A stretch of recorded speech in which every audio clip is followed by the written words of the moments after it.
महानगर के भी आप प्रचारक रहे और इससे पूर्व आप बाल्यकाल से जो है प्रचारक के रूप में समाज की, राष्ट्र की सेवा कर रहे हैं। मैं निवेदन दूंगा आज की इस कार्यक्रम के मुख्य वक्ता हमारे इस उत्तराखंड प्रांत के सह प्रचारक परम श्रद्धेय आदरणीय चंद्रशेखर जी भाई साहब से कि वो मुख्य वक्ता के रूप में कृपया माननीय प्रांत सह प्रचारक जी आदरणीय चंद्रशेखर जी भाई साहब एक बार जोरदार तालियों से हम आदरणीय सह प्रांत प्रचारक जी मुख्य वक्ता जी के लिए हम एक बार जोरदार तालियों से आपका स्वागत अभिनंदन करेंगे। मैं बहनों से आग्रह करूंगा जरा मुख्य वक्ता जी बोल रहे हैं, फिर उसके बाद आपकी प्रस्तुति होगी।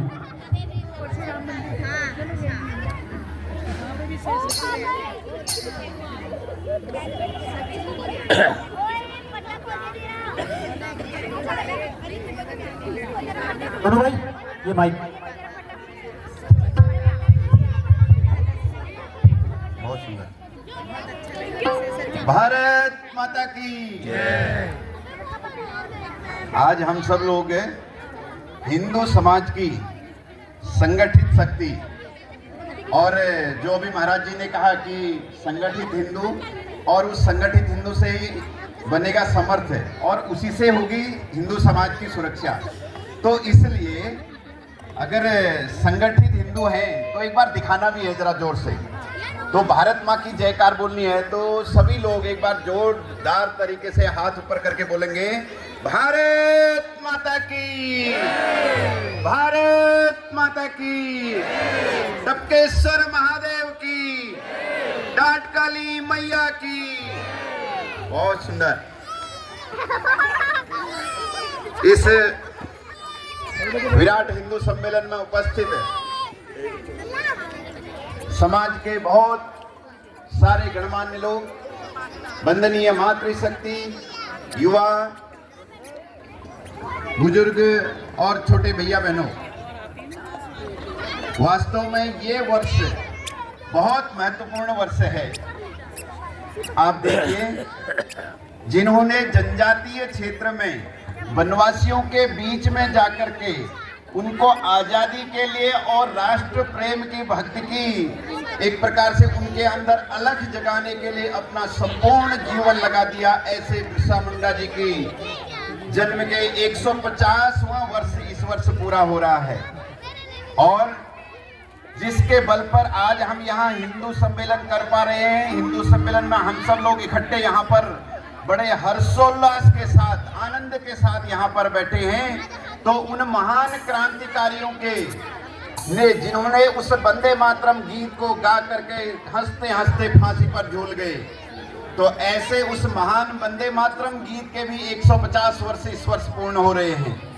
और उससे भी बड़ा कि जिस सिख परंपरा ने, जिस गुरुओं ने इस हिंदू समाज के लिए, इस हिंदू धर्म के लिए अपने बच्चे से लेकर अपना संपूर्ण परिवार न्योछावर कर दिया, ऐसे गुरु तेग बहादुर जी की शहादत के भी 350 वर्ष पूरे हो रहे हैं। और अभी सचिन जी ने बताया, राष्ट्रीय स्वयंसेवक संघ सौभाग्य से 100 वर्ष से जो संघ अपने हिंदू समाज के सुरक्षा में, संरक्षण में, संगठित करने में लगा है, ऐसे राष्ट्रीय स्वयंसेवक संघ के भी 100 वर्ष पूरे हो रहे हैं।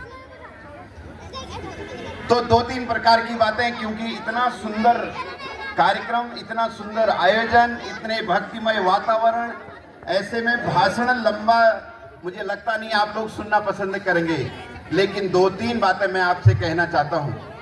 एक तो राष्ट्रीय स्वयंसेवक संघ, ये हिंदू सम्मेलन की आवश्यकता क्यों है? तो मैं छोटी सी एक घटना, आप देखिए हमारे समाज की स्थिति, जब जब हम एक प्रकार से कमजोर होते हैं, बढ़ते हैं, असहाय सा महसूस करते हैं, तो उसका लाभ विदेशी आक्रांता उठाते हैं। एक ऐसी ही घटना हुई, बंगाल का नवाब सिराजुद्दौला और लॉर्ड क्लाइव, इन दोनों के बीच में जब अंग्रेज भारत के अंदर की अनेक सत्ताओं को, भारत के अनेक राज्यों के, अनेक छोटे छोटे जो राज्यों में हम बटे थे, तो उनको अपनी ईस्ट इंडिया कंपनी के शासन में मिला रहे थे। तो अंत में सिराजुद्दौला के साथ संघर्ष हुआ, और संघर्ष होने के बाद लॉर्ड क्लाइव, उनकी आधुनिक तोपें, सब प्रकार के हथियार थे, तो उसके कारण से सिराजुद्दौला हार गया। लेकिन कैसा होता है, सिराजुद्दौला को लॉर्ड क्लाइव घोड़े की पूंछ में बांध करके कलकत्ता की सड़कों पर रगड़ते हुए ले गया। और आप आश्चर्यजनक बात क्या होती है कि उसको देखने के लिए, अपने नवाब को देखने के लिए लाखों की संख्या में कलकत्ता की सड़कों पर लोग खड़े थे। लॉर्ड क्लाइव इंग्लैंड जाने के बाद अपनी पुस्तक में लिखता है, संस्मरण में लिखता है, वो कहता है कि जितने लाखों लोग वहां पर खड़े थे, अपने पैरों के नीचे से एक एक कंकड़ उठा करके भी हमारे ऊपर डालते तो हम वहीं दब करके मर जाते।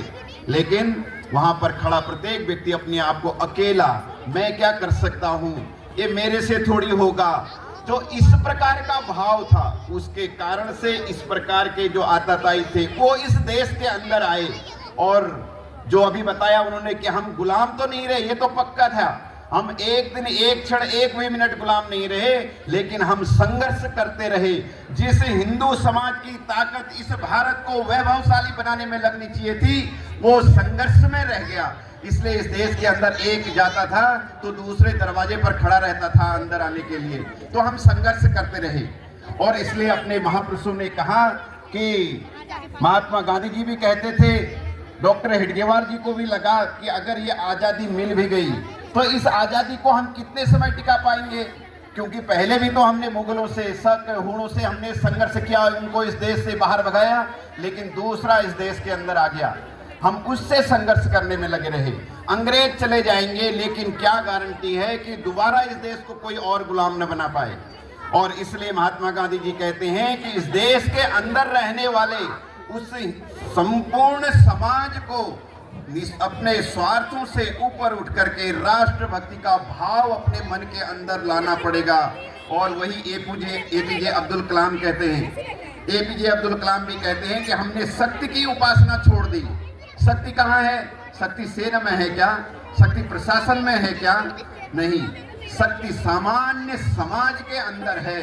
इसलिए उस समाज की सामान्य शक्ति जब तक जागृत नहीं होगी, तब तक हम इस देश को परम वैभव पर या इस राष्ट्र को विकसित और भारत को भारत की दृष्टि से जो भारत बनाना चाहते हैं वो नहीं बन सकता है।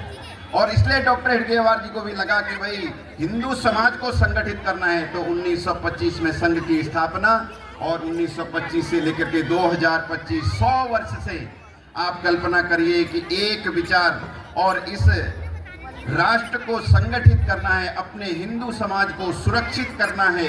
तो इस उद्देश्य को लेकर के संघ और संघ की 100 वर्ष की यात्रा, बस 2-3 बातें मैं आपके बीच में रखता हूं। कैसी भूमिका संघ के स्वयंसेवकों की 100 वर्ष में आप देखेंगे देश के अंदर आए ऐसे युद्ध, चाहे वो दादरा या नागर हवेली को मुक्त कराने का आंदोलन हो, चाहे वो 62 और